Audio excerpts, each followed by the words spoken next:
Start हो गया। Hello my dear students, today is your next class of thermal engineering. We are discuss the topic of thermodynamics process. तो here first one हमने discuss कर लिया आपका isobaric process.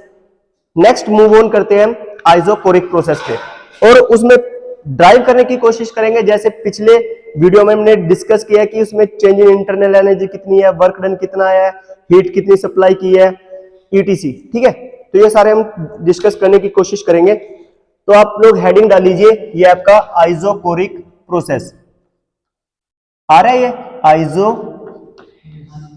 Isochoric process,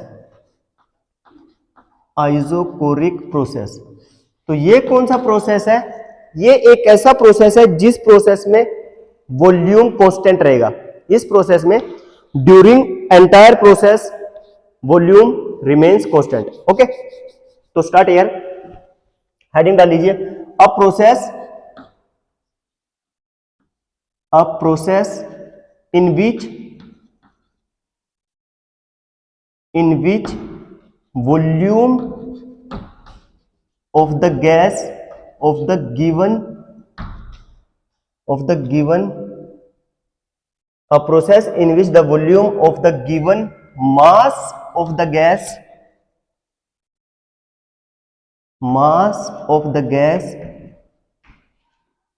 remains constant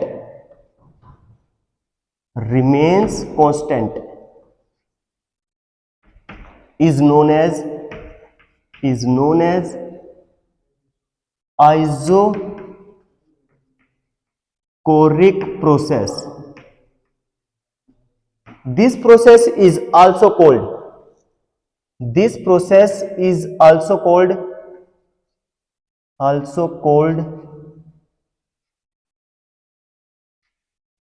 constant volume process। ठीक है sir, तो इस process को आप कांस्टेंट वॉल्यूम प्रोसेस भी कह सकते हो। समझने की कोशिश करना, ये कह रहा है एक प्रोसेस है जिसमें आपके पास कोई गैस दे रखी है, उसका मास है वो हमेशा कांस्टेंट रहेगा ड्यूरिंग, एक लाइन और भी ऐड कर लीजिए इसमें, during remains constant before and after heating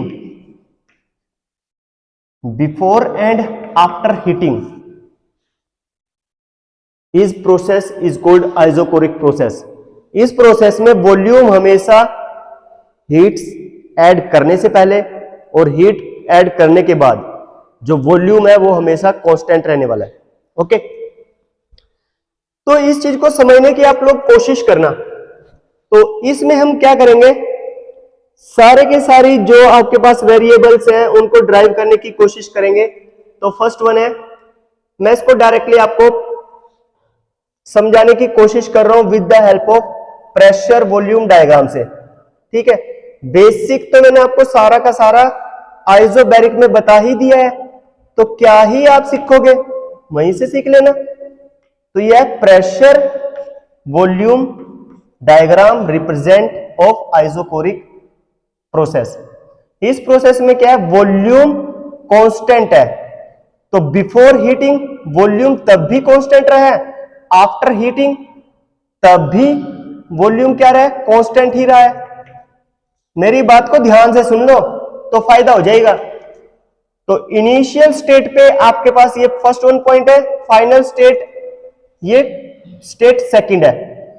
तो यहां पे आपके पास वॉल्यूम कांस्टेंट है, किसी भी पॉइंट पे आप कंसीडर करो। इट मींस आपने ये कहीं ना कहीं पढ़ा हुआ है।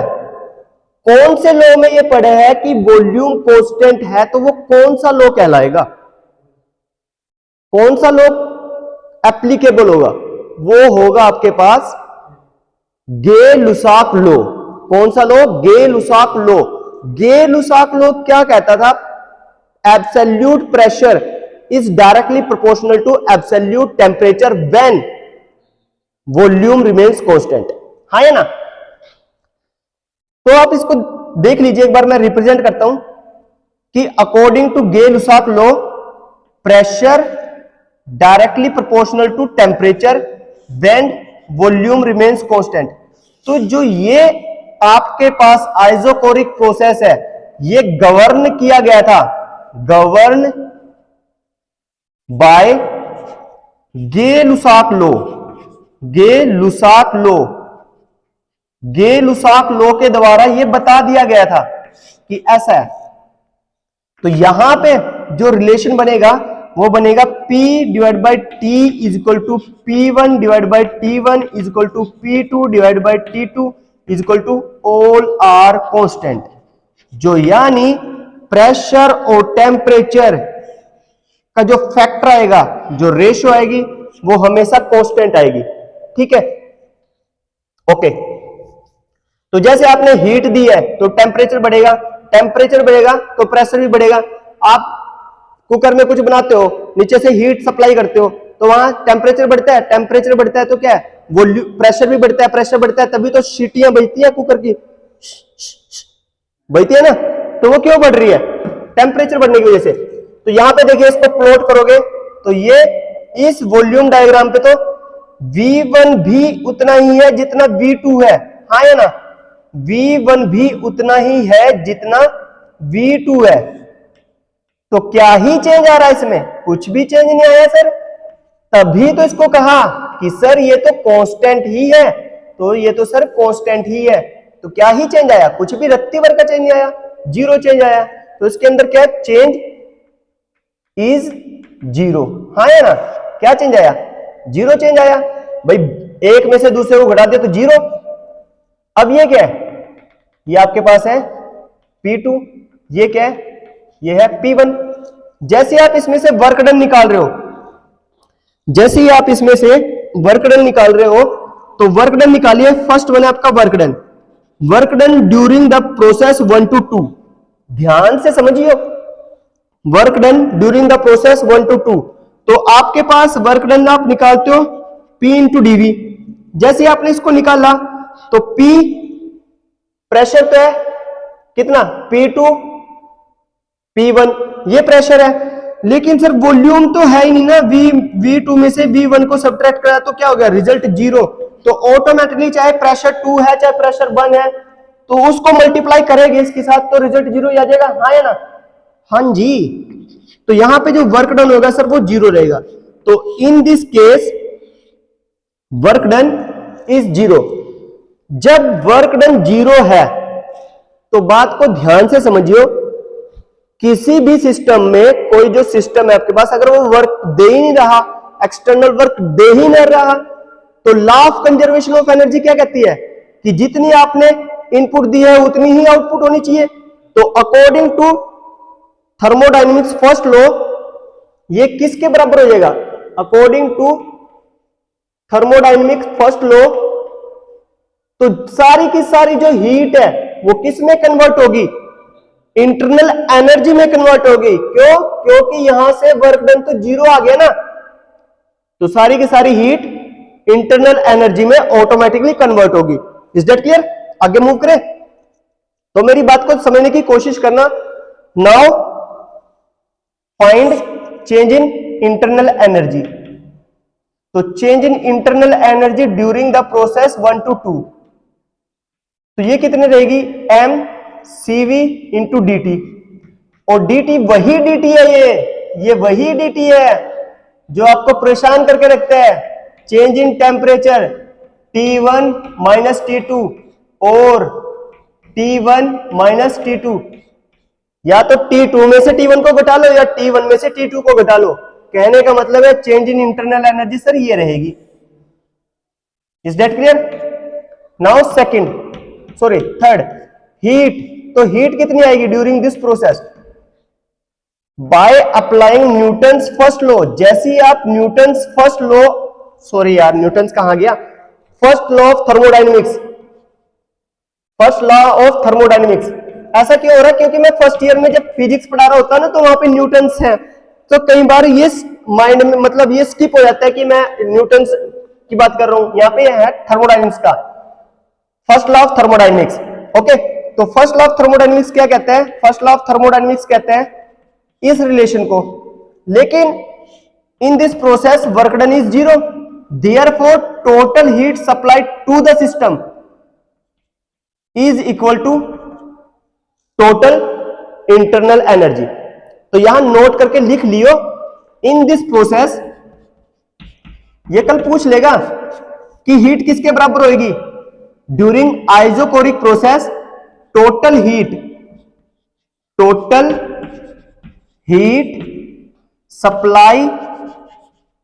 Supplied to the system is equal to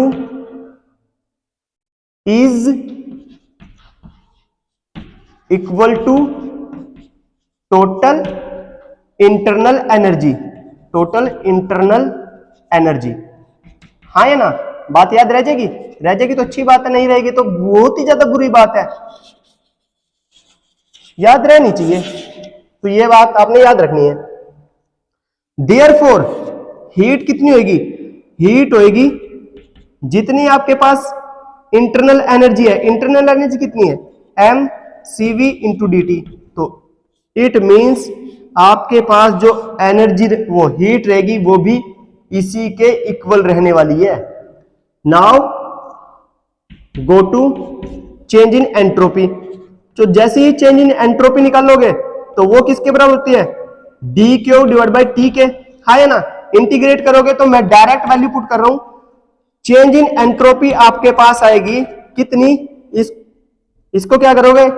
M C V log T2 divide by T1।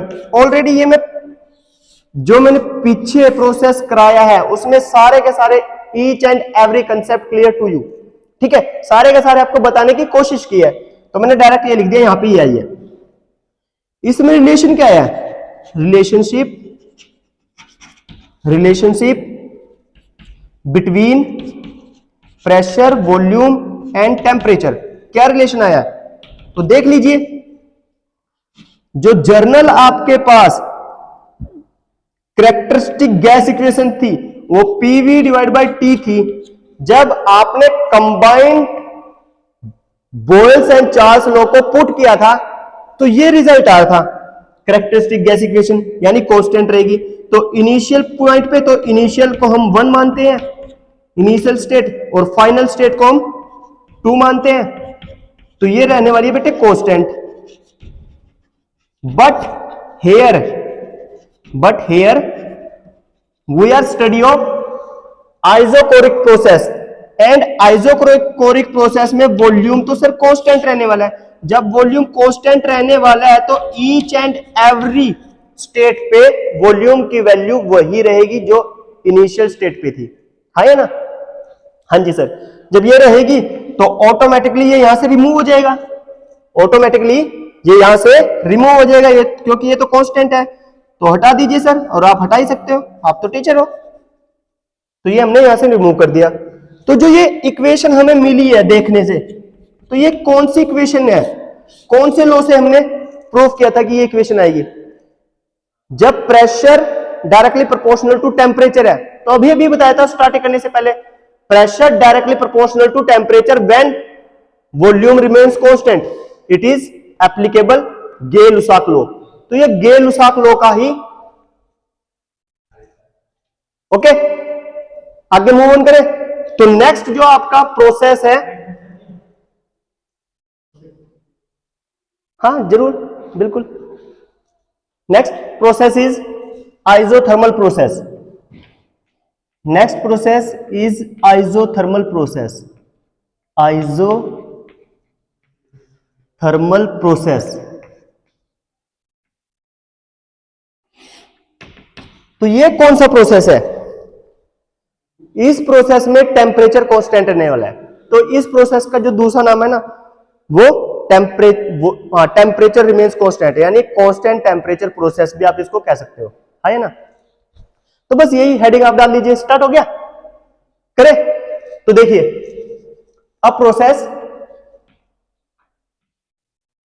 a process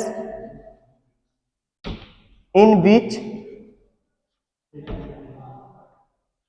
temperature absolute temperature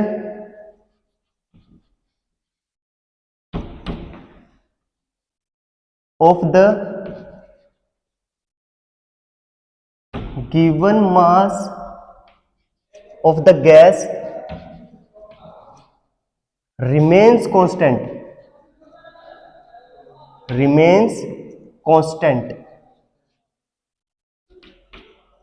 is known as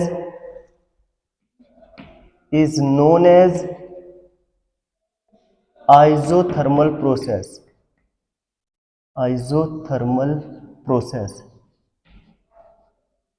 और इसी प्रोसेस को आप कहते हो कांस्टेंट टेम्परेचर प्रोसेस। मेरी बात को ध्यान से समझने की कोशिश करियो तो फायदा हो जाएगा। देखिए, टेम्परेचर किस लॉ में हमने पढ़ा था कि कांस्टेंट हो? टेम्परेचर हमने किस लॉ में पढ़ा था कि कांस्टेंट हो? तो वो कौन सा लॉ था? Volume inversely proportional to pressure inversely proportional to volume when temperature remains constant is called a Boyle's law. Boyle's law में कहा था ना ये कि जो आपके पास जो प्रेशर है, pressure inversely proportional to volume when temperature remains constant. तो ये बॉयल्स लॉ के द्वारा ही पहले ही बता दिया गया था। तो इस केस में आपके पास PV is equal to constant रहने वाला है। ये क्या है? ये बॉयल्स लॉ के द्वारा हमें बताया था, that is a Boyle's law. ठीक है, तो इनिशियल एंड फाइनल स्टेट पे अगर हम यही निकाल लेते हैं, जो रिजल्ट प्रेशर और वॉल्यूम का मिलेगा वो कांस्टेंट रहेगा। हाँ है ना? Pressure volume at initial and final state पे जब निकाल लेंगे तो उनका जो प्रोडक्ट होएगा वो कांस्टेंट ही रहने वाला है। और कांस्टेंट क्या है यहाँ पे? टी। हाँ है ना? तो ये कांस्टेंट ही रहने वाला है। अब इसी चीज को आप ध्यान से समझने की कोशिश करना। जब हम प्रेशर वॉल्यूम डायग्राम के ऊपर रिप्रेजेंट करते हैं तो इसके अंदर जो आइसोथर्मल प्रोसेस है एक रेक्टेंगुलर हाइपरबोला कर्व बना के देता है। रेक्टेंगुलर हाइपरबोला कर्व बना के देगा। तो जब आप उसको रिप्रेजेंट करोगे प्रेशर वॉल्यूम डायग्राम के ऊपर तो ऐसे रिप्रेजेंट करना कि वो दिखाए कि जब आपका वॉल्यूम बढ़ा है तो प्रेशर घटना चाहिए, जब प्रेशर घटा है तो वॉल्यूम बढ़ना चाहिए। वो कर्व आपको शो करनी है। तो देखिए, now using pressure volume diagram, जैसे ही मैं प्रेशर वॉल्यूम डायग्राम बनाता हूं तो ये रहा आपका प्रेशर वॉल्यूम डायग्राम। तो ये रहा मेरा pressure volume diagram for isothermal process.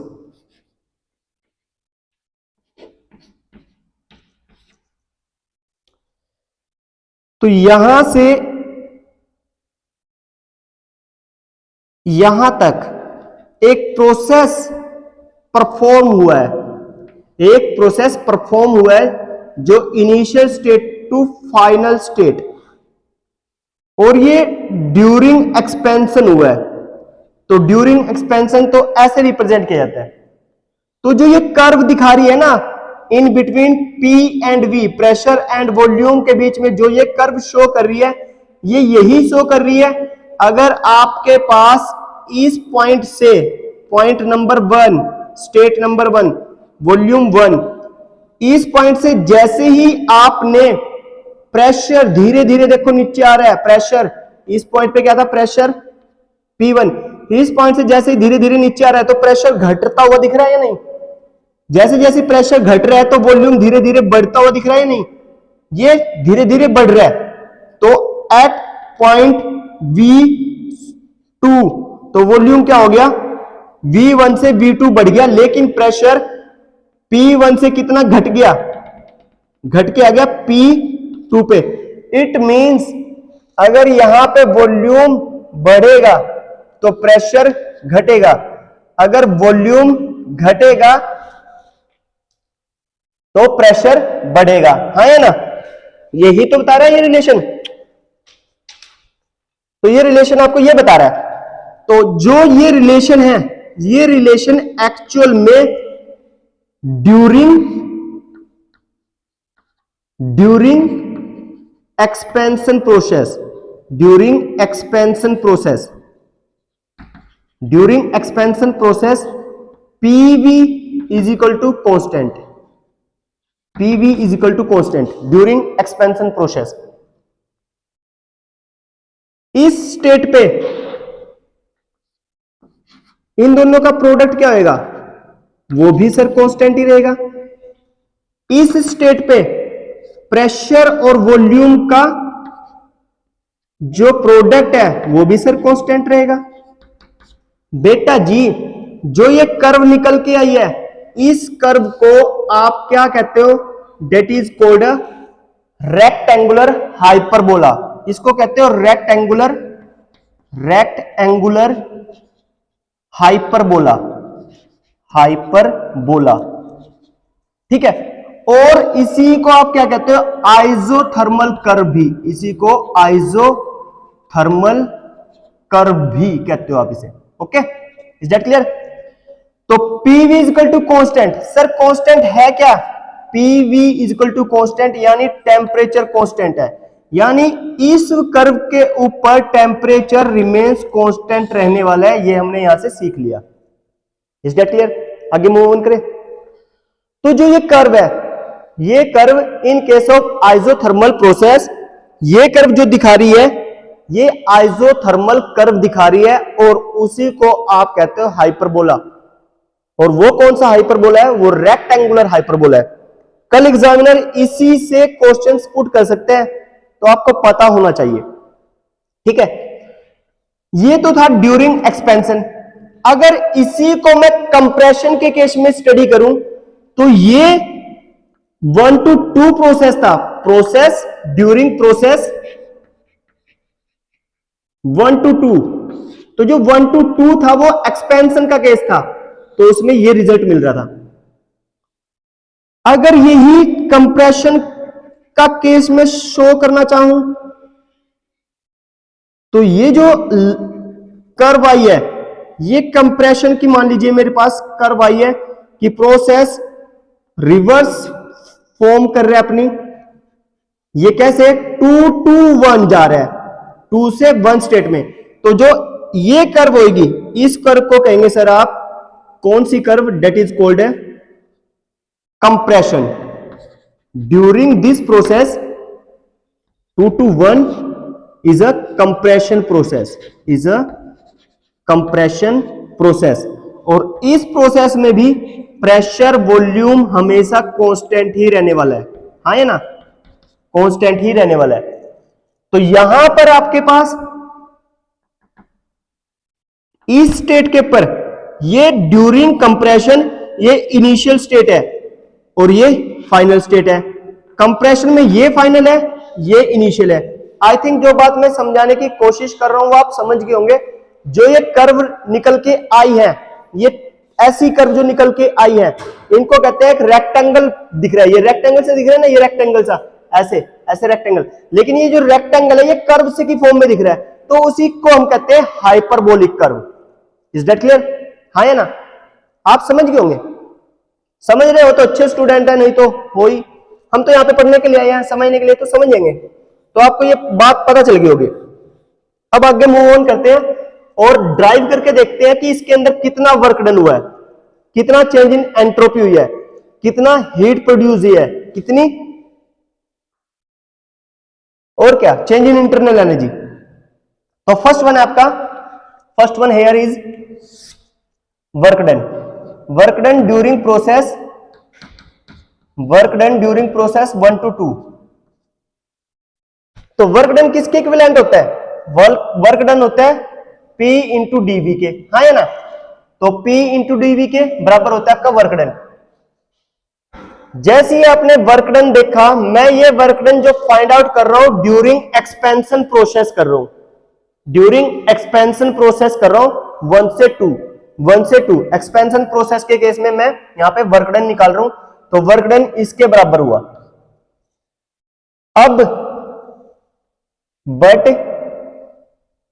Bye using isothermal process PV is equal to constant होता है, PV is equal to constant होता है। अगर मैं इस P की value C divide by V यहां पे पुट कर दूं तो ये क्या आएगा, वर्क डन आएगा C divide by V into DV, हाँ है ना, हाँ जी सर। तो ये आ गया वर्क डन ऐसे C divide by V। Now integrating कि कितना वर्क डन हुआ है, now integrating on both side, जैसे मैं इनको इंटीग्रेट करता हूं तो आपके पास दोनों तरफ इंटीग्रेशन करो, तो जैसे इंटीग्रेशन करते हो V1 टू V2 तो रिजल्ट क्या आता है, रिजल्ट आता है आपके पास C integrate V1 to V2 dV divide by V, हाँ है ना। इसको ऐसे लिख सकते हैं, कैसे, इंटीग्रेशन 1 बाई एक्स की क्या होती है, log x, integration 1 by X is equal to log x, तो 1 बाई v log v हो जाएगा, log v, और लिमिट कहां है v1 टू v2, तो ये v2 divide by v1। Already ये चीज मैंने आपको कहां पे बताई है, ऑलरेडी ये मैंने फर्स्ट जो प्रोसेस था वहां पे सारी बेसिक डिटेल बता दी आपको कि ये इस फॉर्म में कैसे कन्वर्ट हुआ। और जो ये C है, C as it is, C as it is, therefore work done during expansion process 1 to 2 is equal to C log V2 divide by V1। अब इसको आप एक्सपेंड कर सकते हो कि C की वैल्यू क्योंकि PV is equal to P1 V1 is equal to P2 V2 is equal to constant है, यानी जो ये कांस्टेंट आपके पास आया PV is equal to constant, तो इस पॉइंट पे भी तो P1 V1 कांस्टेंट, ये इस पॉइंट पे भी तो P2 V2 कांस्टेंट है, entire during process product of pressure and volume always constant. तो यहां पे C की वैल्यू आप पुट कर सकते हो P1 V1 log V2 divide by V1। इसी को आगे ऐसे आप लिख सकते हो at state second log V2 divide by V1। और सर इसी को ना आगे जाके आप पढ़ोगे कि ये एक्सपेंशन रेशियो होती है, ये क्या होती है, एक एक्सपेंशन रेशियो होती है, ये क्या होती है, एक एक्सपेंशन रेशियो होती है। और इस रेशियो को क्या कहते हो सर, R कहते हो, और R किसके बराबर होती है sir, V2 divide by V1। तो अगर आप इसकी वैल्यू R भी लिखना चाहो तो यहां पे R लिख सकते हो, नो डाउट, ठीक है। तो ये आगे फर्दर स्टडी है, तो आप इसको याद रखोगे कि वर्क डन सर ये आया, ये क्या आया, वर्क डन, ठीक है। नाउ मूव ऑन करते हैं इंटरनल एनर्जी पे। तो internal energy in this case क्या आएगी, mCV into dt, mCV into dt। लेकिन सर यहां पे जो T है, यहां पे जो आपके पास चेंज इन टेम्परेचर है वो कौन सा होता है, T2 माइनस T1 या T1 minus T2। But here in this process T1 is equal to T2 के ही तो ही बराबर है, जब ये आपस में एक दूसरे के बराबर है तो चेंज इन एंट्रोपी क्या हो जाएगी, चेंज इन एंट्रोपी क्या हो जाएगी, रिजल्ट जीरो। तो जब जीरो देगी तो चेंज इन एंट्रोपी क्या हो जाएगी सर, जीरो हो जाएगी, क्या हो जाएगी सर, जीरो हो जाएगी। Is that clear, okay. Now go to heat addition. Heat कितनी आई आपके पास, तो मैं ये रब कर दूं यहां से, तो मेरी बात ध्यान से समझना।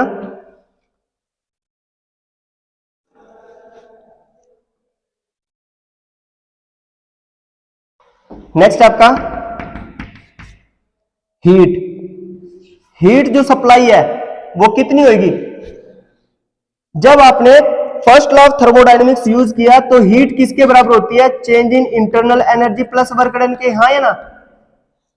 इंटरनल एनर्जी तो सर जीरो होगी, तो इस केस में जो हीट है वो किसके बराबर होगी? एक्सटर्नल वर्क डन के, हाँ या ना? Therefore external work done during process 1 to 2 किसके बराबर होगा? जितना वर्क डन, सॉरी, हीट किसके बराबर होगी? वर्क डन के। तो वर्क डन के रिजल्ट क्या है? ये है sir P1 V1 log V2 divide by V1। तो ये रहेगा सर आपका चेंज इन हीट। हीट के अंदर कितना चेंज आया? तो ये चेंज आएगा। P1 V1 लिख सकते हो या P2 V2 वाली फॉर्म लिख सकते हो, कोई भी आप फॉर्म लिखो, दोनों सही है। अब नेक्स्ट है आपके पास change in entropy. Change in entropy, entropy में चेंज कितना आया during process 1 to 2 expansion process में? तो ये कितना है? ये है जितना आपके पास हीट डिवाइड बाई टी, क्योंकि रिलेशन क्या कहते हैं? ये कहते हैं। तो 1 to 2 कितना है? P1 V1 log V2 divide by V1 divide by T. अगर T पहली स्टेट पे ले रहे हो तो T1 लिख लो, इसको लिखने में क्या जा रहा है? लिख सकते हो सर। हाँ सर हम तो लिख ही सकते हैं। तो कितना चेंज आया? S2 minus S1 is equal to P1 V1 divide by T1 किसके इक्विवेलेंट होती है? P1 divide by P1 product of this one P1 V1 divide by T1। हमें पता है, क्योंकि अगर आप कैरेक्टरिस्टिक गैस इक्वेशन यूज करते हो तो कैरेक्टरिस्टिक गैस इक्वेशन क्या कहती थी? PV is equal to MRT। ये तो जर्नली थी, तो PV ये T मल्टीप्लाई इधर जाके डिवाइड, तो किसके बराबर होगा? MR के। तो इस चेंज इन एंट्रोपी को इसके विद रिस्पेक्ट टू में चेंज कर सकते हो, किसके? MR के विद रिस्पेक्ट टू में इसको चेंज किया जा सकता है। MR into log V2 divide by V1, हाँ या ना? चाहे तो इसी फॉर्म में लिख लो, चाहे इस फॉर्म में लिख लो। तो चेंज इन एंट्रोपी आपके पास ये आ गई सर। अब आपके पास नेक्स्ट बचता है कि इसके बीच में क्या रिलेशन आया? तो relationship between pressure volume and temperature. जो रिलेशन है वो कुछ इस प्रकार से है, relationship between pressure volume and temperature.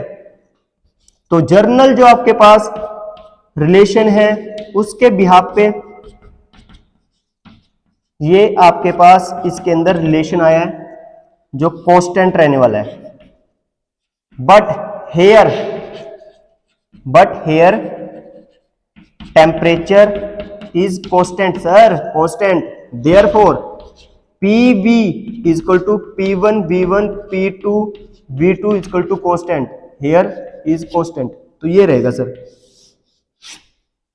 I think आपको ये बात समझ आ गई होगी। अगर ये बात आपको समझ आ रही है तो ठीक है, नहीं आ रही तो आप पूछ सकते हो। आगे मूव ऑन करें फिर? ठीक है सर। ओके, तो जो आपने यहां पे सीखा है इसको आप कैसे इंप्लीमेंट करोगे, कैसे अप्लाई करोगे इन न्यूमेरिकल प्रॉब्लम्स? तो लेट अस सी।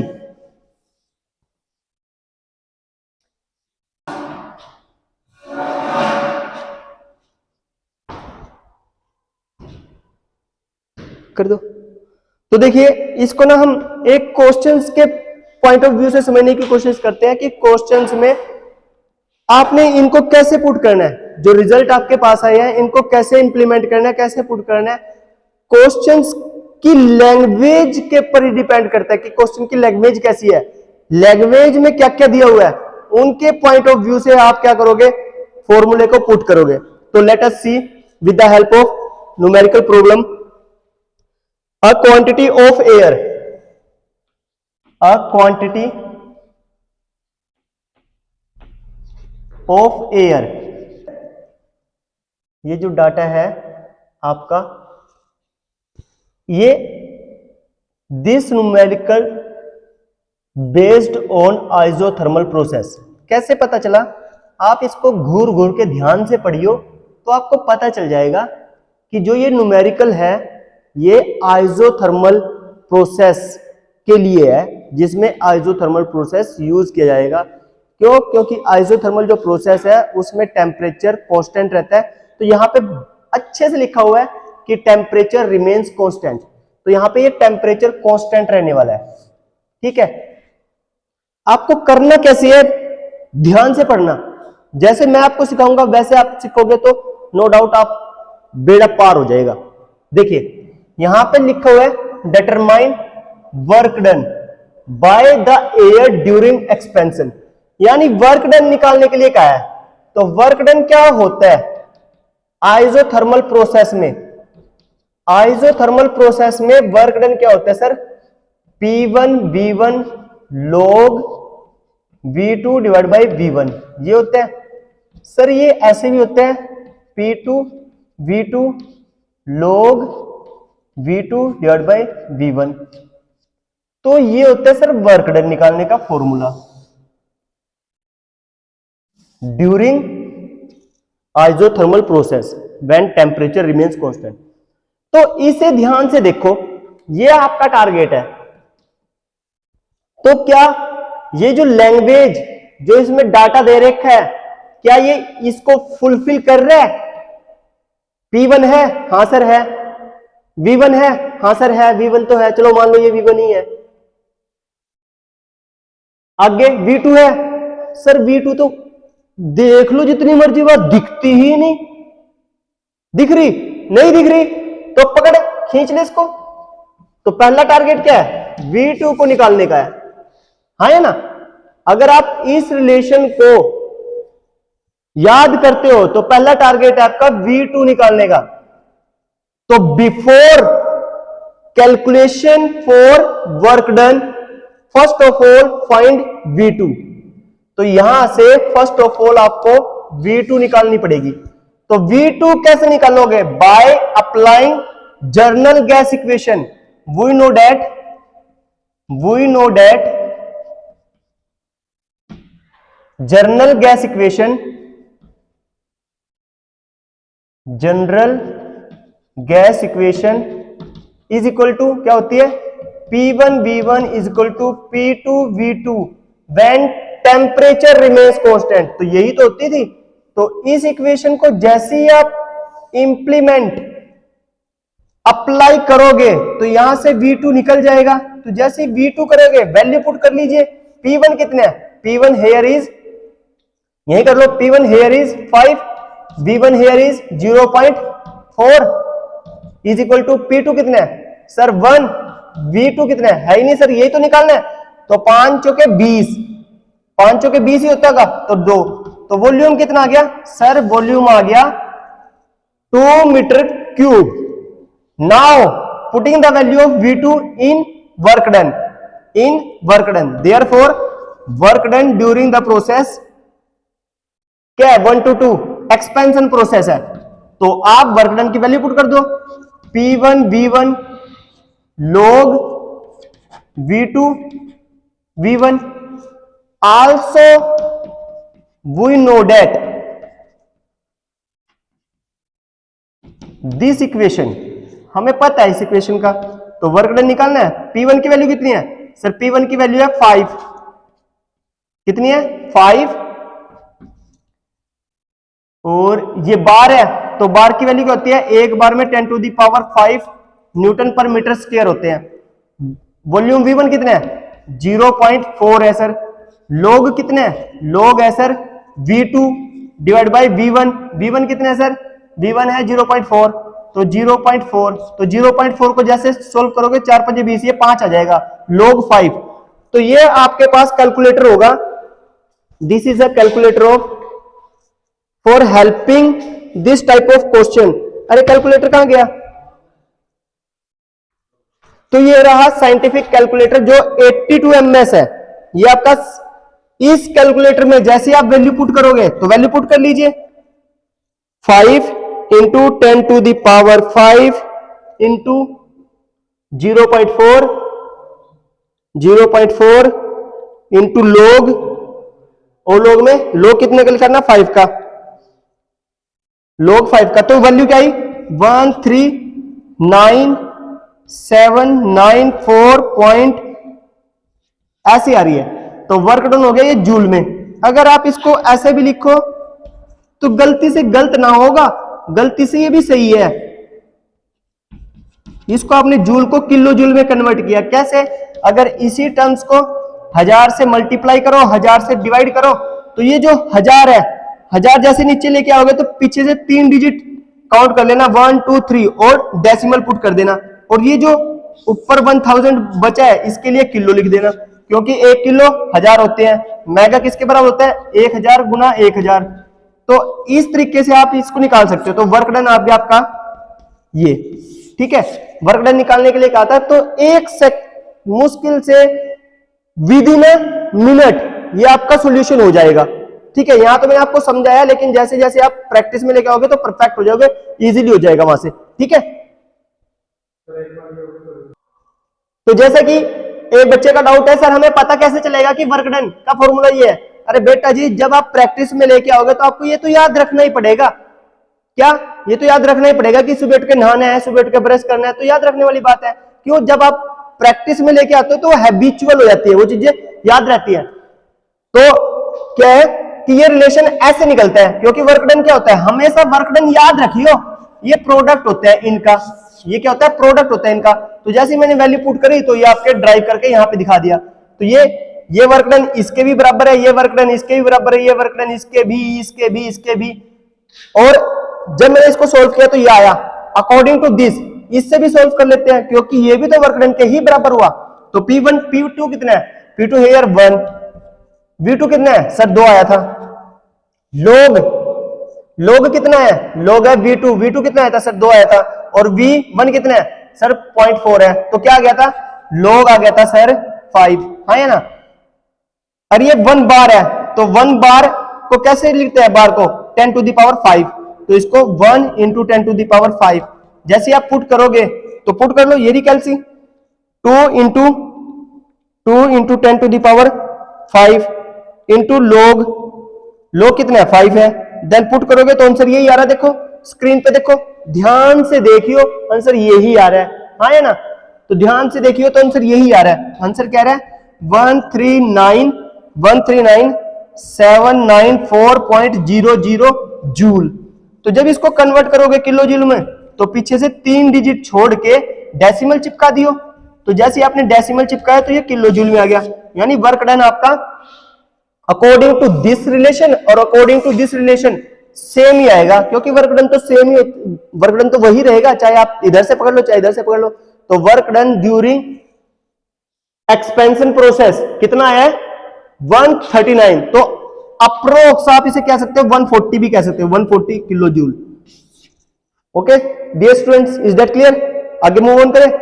तो नेक्स्ट जो प्रोसेस है वो प्रोसेस आपका आइडियाबैटिक।